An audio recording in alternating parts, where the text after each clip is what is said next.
اعوذ باللہ من الشیطان الرجیم بسم اللہ الرحمن الرحیم۔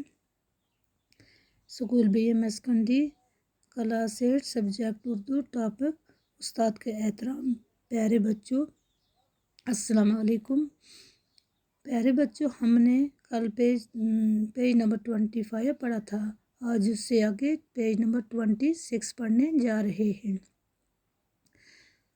تاریخ میں ایسے لوگوں کی ایک کثیر تعداد موجود ہے جنہوں نے اپنے اساتذہ کے ساتھ احترام اور محبت کا رشتہ قائم کر کے مشکل سے مشکل راہوں کا سفر آسانی سے طے کر کے کامیابی کی مسرت حاصل کی ہے۔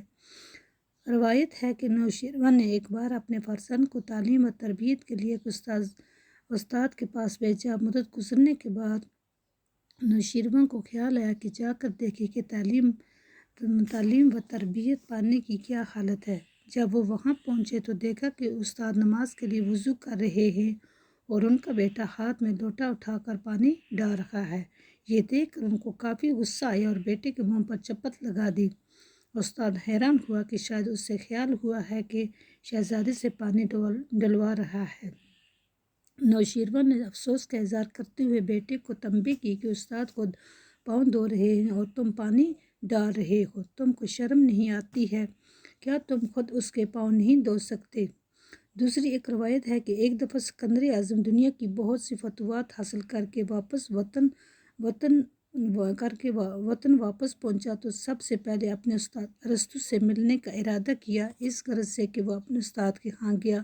جب وہ مکان میں داخل ہوا تو ارسطو سین میں بیٹھا مزے سے دھوپ داو رہا تھا۔ سکندر اعظم اس کے سامنے کھڑا ہو گیا اور بڑے فخری انداز میں بولا، مانگیے استاد محترم، کیا مانگتے ہو؟